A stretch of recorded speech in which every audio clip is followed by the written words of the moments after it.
दो समस्याएं बहुत प्रमुख हैं, लेकिन मैं आज शुरुआत करूंगा बेरोजगारी की समस्या से, जिससे कोई आदमी अछूता नहीं है, वंचित नहीं है। यहां से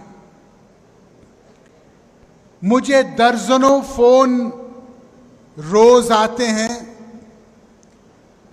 पूरे उत्तर प्रदेश के, उत्तर भारत के लोगों के माध्यम से, जो मुझे बार बार एक चीज दोहराते हैं कि रोजगार की लड़ाई में कहीं ना कहीं हमारा देश पिछड़ते जा रहा है। आज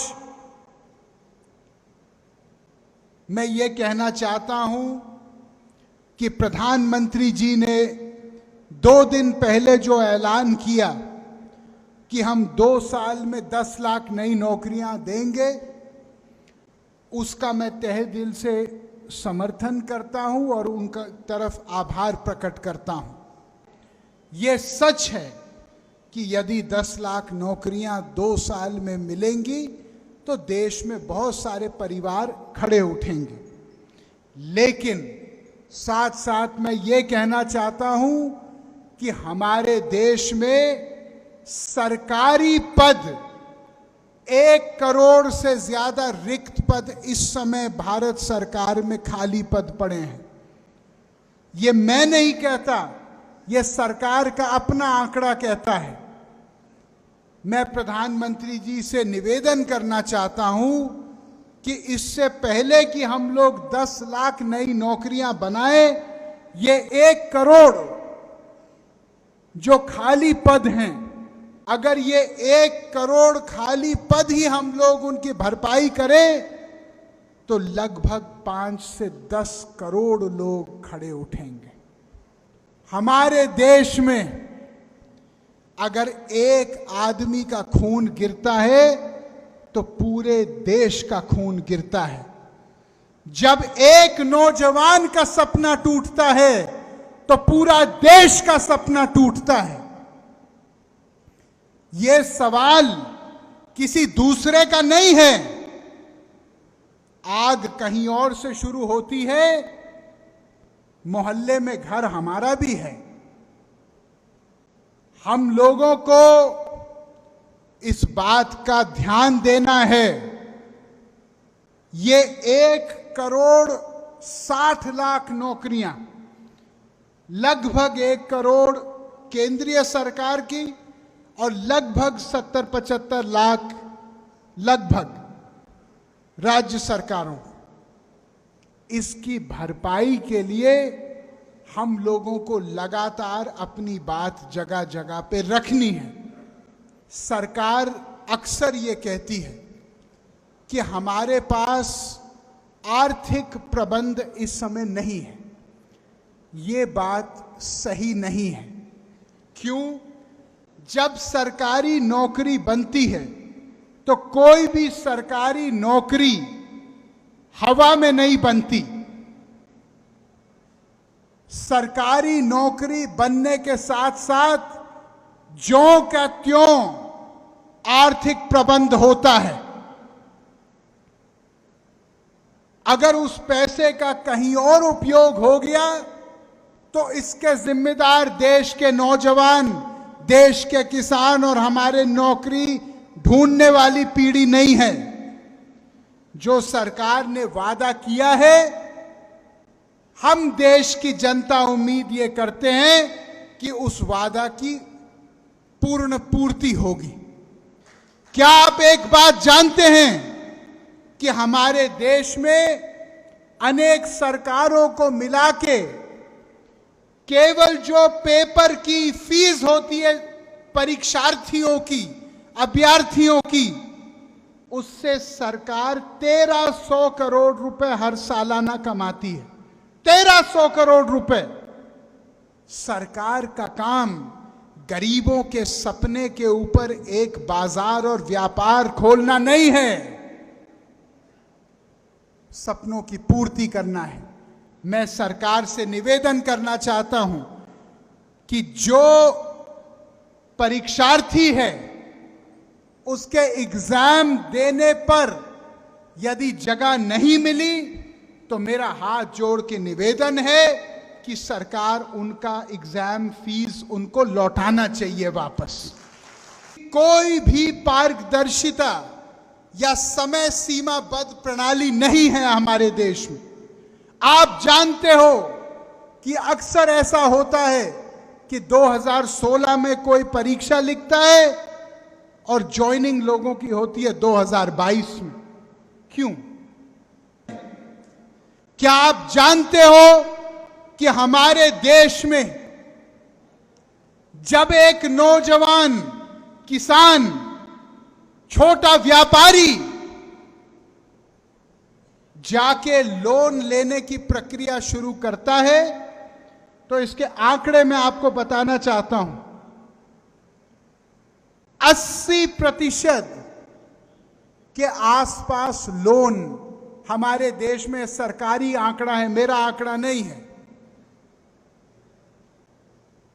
लगभग 80% लोन उन उद्योगपतियों को केवल मिलते हैं जिनकी सालाना लेन देन, जिनका ईयरली टर्नओवर 100 करोड़ से ऊपर है। 55% केवल उन लोगों के पास जाता है जिनका सालाना लेन देन 1000 करोड़ से ऊपर है। यह सरकारी आंकड़ा है वित्त मंत्रालय का। जो बाकी 20% है वो कहां जाता है? 20% में 13% उन उद्योगों को जाता है जो सालाना लेन देन 5 करोड़ से लेकर 100 करोड़ तक है। इसका मतलब 99.9% जो भारत है उसको मात्र 7% लोन मिलता है हिंदुस्तान का। अब जब एक आम आदमी आत्मनिर्भर होने का रास्ता तय करेगा तो क्या वो अपने माता पिता से पूरे पैसे ले सकता है?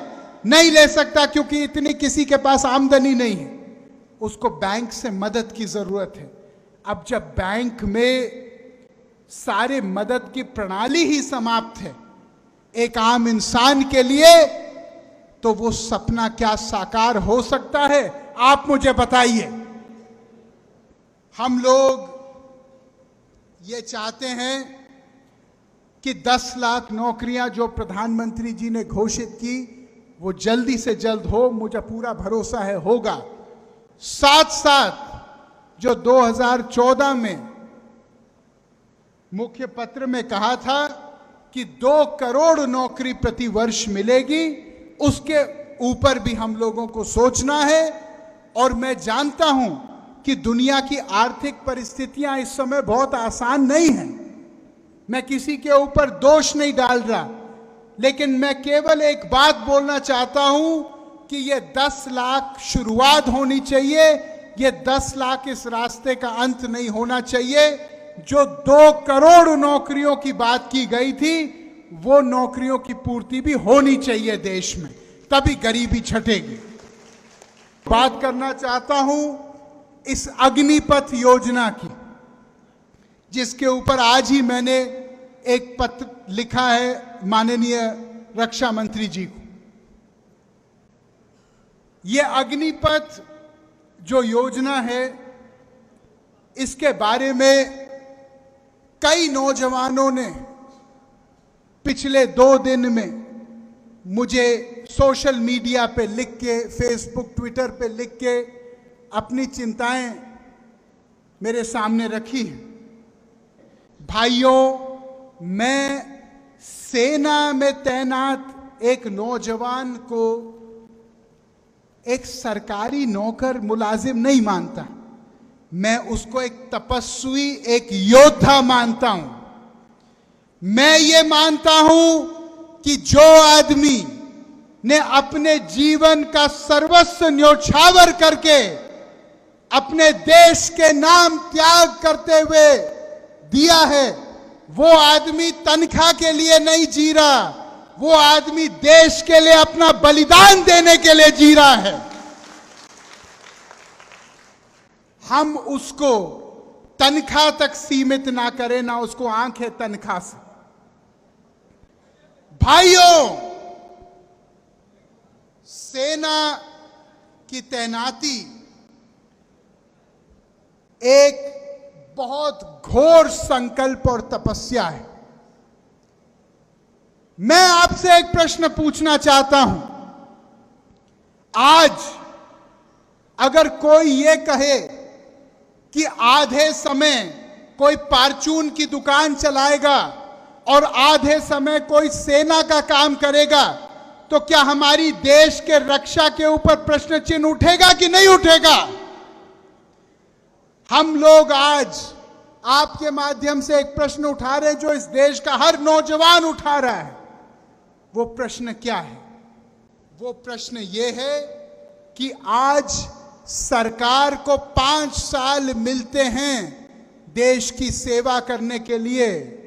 वरुण गांधी को 5 साल मिलते हैं पीलीभीत के जनता की सेवा करने के लिए, तो फिर नौजवानों को देश की सेवा करने के लिए केवल 4 साल क्यों मिल दिए जा रहे हैं?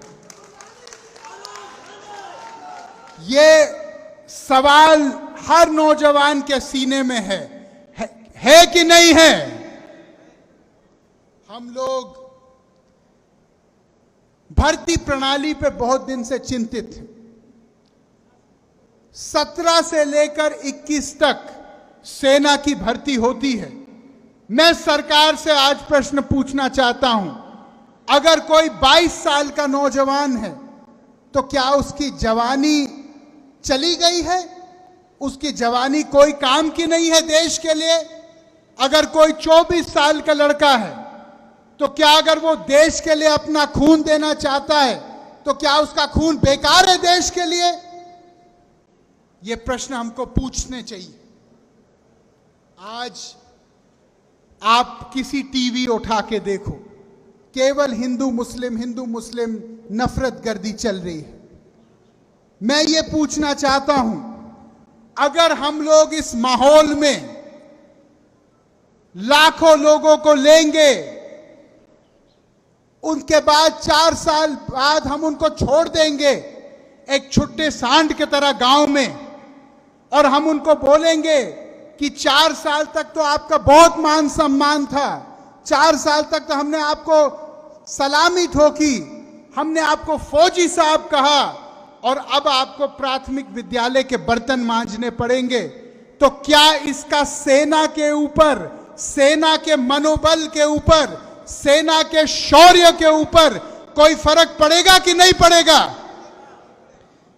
जब 4 साल एक आदमी वो वर्दी पहनेगा जिस वर्दी पे हम सब लोगों को गौरव है, और 5 साल बाद वैसे लोग आत्महत्या करेंगे गांव-गांव में, क्योंकि वो डिप्रेशन में आ जाएंगे, वो डिप्रेशन में आएंगे। अगर उनकी शादियां होंगी, 4 साल बाद उनको उनके ससुराल वाले पूछेंगे कि भैया पहले तो बड़ा रुतबा था तुम्हारा, लौ लश्कर था, अभी आप बेकार हो गए हो, आप तो पढ़े हुए हो गांव में, अब क्या होगा आगे हमारी बिटिया का? क्या जवाब देंगे? मैं सरकार से पूछना चाहता हूं कि क्या एक आदमी जो सेना में इस अग्निपथ योजना के द्वारा जा रहा है, क्या उसके 4 साल के बाद क्या आप सबका सम्मानजनक पुनर्वास करने के लिए तैयार हैं? क्या आप उनको पुलिस की भर्ती या कोई उद्योग में भर्ती देने के लिए तैयार हैं? भाइयों, आज हमारे देश में एक नई सोच की जरूरत है, और वो सोच ये है कि जब तक समाज के अंतिम व्यक्ति की आवाज नहीं सुनी जाए, तब तक कोई कानून देश में बनना नहीं चाहिए। हम लोग ऊपर से नहीं बोल सकते कि ये होगा और ये होगा, तुगलकी फरमान नहीं चल सकता। हमको देश के लोगों की नब्ज पहले जाननी चाहिए। हमको देश की भावनाओं को पहले सम्मान और आदर के साथ सुनना चाहिए। हमको पहले ये समझना चाहिए कि समाज का जो रीति नीति है वो किस बात से उठेगी और किस बात से नकारात्मक रूप से प्रभावित होगी, और ये समझ के कोई कदम हम लोगों को उठाना चाहिए। सवाल रोजगार का केवल नहीं है, सवाल राष्ट्रीय सुरक्षा का है, सवाल हमारे देश का मान सम्मान का है। यही जोश मैं आपके अंदर हर समय देखना चाहता हूं। इसी भरोसे के साथ मैं आपकी लड़ाई हमेशा लड़ते रहूंगा। जय हिंद, जय भारत। नमस्कार, मैं हूं मानक गुप्ता। अगर आपको हमारा ये वीडियो पसंद आया हो तो इसे लाइक और शेयर जरूर करें, और हां, हमें सब्सक्राइब और फॉलो करना ना भूलें ताकि आप देश और दुनिया की कोई खबर मिस ना करें। तो जुड़े रहिए हमारे साथ और देखते रहिए News 24।